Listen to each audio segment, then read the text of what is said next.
A fifth package bomb explodes, this time at a FedEx facility just outside of San Antonio. But the blast may help narrow the search for the suspected serial Austin bomber. Happening today, the deadly package bombing strike close to San Antonio. Early this morning, a package exploded on a conveyor belt at the FedEx facility in Schertz, injuring a woman. The FBI says the Schertz blast could be connected to the deadly Austin explosions. Now, all day, conflicting information has been coming out about the incident. Chief William McManus in a news conference said a second package loaded with explosives was recovered at the FedEx location. However, a correction was issued 2 hours later, with SAPD saying Chief McManus misspoke and there is no secondary device. Minutes after that statement was released, FedEx confirmed there was indeed a second package discovered, shipped by the same person and turned over to law enforcement. We have also confirmed that the individual responsible also shipped a second package that has now been secured and turned over to law enforcement, FedEx said. And we have just gotten word from the FBI that the second suspicious package was found at a FedEx location in Austin. Eyewitness News reporter Andrea Martinez joins us live from Schertz, the scene of the most recent blast, where a woman was wounded this morning. And Andrea, how is she doing?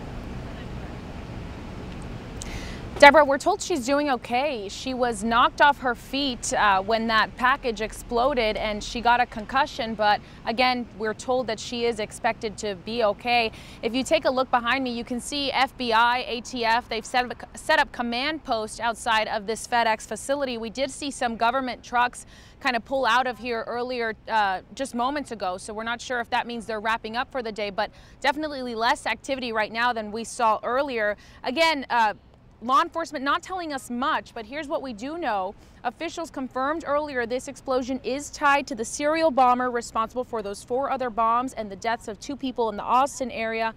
Now, the bomb exploded at 12:30 this morning. We know the explosion was small. The package was medium in size. It was sent from an Austin-based FedEx and being sent back to Austin. Now, there were 75 workers inside at the time of that explosion. Officials said they have no reason to believe anyone in the Schertz area or in this facility were being targeted, nor is the community in danger, but that still has some residents who live near this facility really on edge. I just think it's kind of crazy that happened that close to where we live, and especially if I get a package, now I'm on high alert with that. This is way too many in such a small time frame. That's what a lot of people are saying. The investigation is ongoing. A spokesperson with the FBI told us it could take several days. Those bombings in Austin are also being investigated. The next thing in all of this, of course, is finding the person responsible, that possible serial bomber. Authorities have no suspect right now, are asking for the public's help and for you to call an FBI tip line if you have any information. That's on KENS5.com. There is up to $115,000 reward for any information leading up to an arrest.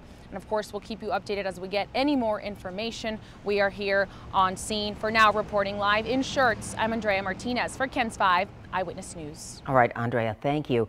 Well, business and traffic came to a standstill this morning at the industrial complex where Andrea just was, where the explosion happened in Schertz. Eyewitness News reporter Marvin Hurst has reaction about the blast from workers who were panicked and troubled. Tuesday morning's crime infused fear into the system of those whose livelihood and business are connected to this industrial park in Schertz. Yes, there was fear, but there was also outrage. George Williamson has almost as many trucker tales as he does miles on the road. If this takes all day, I gotta sit right here till they up in the road. Monday night, he rolled into an unexpected chapter. I watched a bit of TV and ate my cereal and I went to sleep. Didn't hear nothing till that woke anybody up. The 46-year-old was forced to park for hours after an explosion at a FedEx facility in Schertz, leaving him and other big rigs stuck. The load's still there. I'm still here, twiddling my thumbs, just waiting. The reach of the explosion didn't stop there. Employees who work at the industrial complex where the incident happened had to wait for police escorts to get on the job. I said, what's going on? What happened? The inconvenience, momentary. A lasting terror, a deep valley to climb. You know, I feel nervous and I don't know what kind of, I got a lot of things in my mind. The yield of fear became Cheryl Brombaugh's frustration. But I have anger because I'm a law enforcement officer's wife. And so this plays into that. Because ultimately, this is affecting not only people at FedEx, but now we have FBI, we have SWAT, we have Schertz PD. Back on the side of the road, George Williamson caught a break. He headed to drop off his load, trying to understand why the explosions in Central and South Texas are happening. If I wake up in a bad mood, I ain't gonna send a pipe bomb or shoot somebody. I'm gonna get a cup of coffee and say, hey, drive forward. Marvin Hurst, KENS 5, Eyewitness News. Well, these attacks are playing out as San Antonio prepares to host a major event. The NCAA Final Four tournament is just over a week away, and officials are taking steps now to make sure the city's prepared to keep everyone safe. Eyewitness News reporter Sue Kalberg is at Public Safety Headquarters with more on the plan. Sue? As you mentioned off the top, Deborah, the chief had a lot to say at his briefing this morning. He said job one, though, is just for San Antonians to know that we don't all have to live in fear. He said with regard to the upcoming tournament, he is asking the state for additional resources, tools that they will use to help keep both our visitors and the people who live here safe. I'm about ready to make a call to Steve McCraw, who is the director of DPS, to see if we can obtain any equipment that may help us with this investigation. That equipment would be real-time X-ray machines. The governor authorized several of those machines to go to Austin and several of them to go to DPS. Well, I'm going to see if we can get at least one or two of those machines down here as well. Now, several times McManus said emphatically that this is a very fluid situation, that there's a lot going on behind the scenes that they're not at liberty to talk about. He said the hundreds of officers who have been flown in here from all over the country are making substantive progress that everybody admits can't come soon enough. Live at Public Safety Headquarters, Sue Kalberg, KENS 5, Eyewitness News. Amen to that, Sue. Well, many people are questioning what effect these explosions will have on regular deliveries. Eyewitness News reporter Jeremy Baker has been speaking with the 3 largest delivery services. He joins us now from the Northwest side with answers.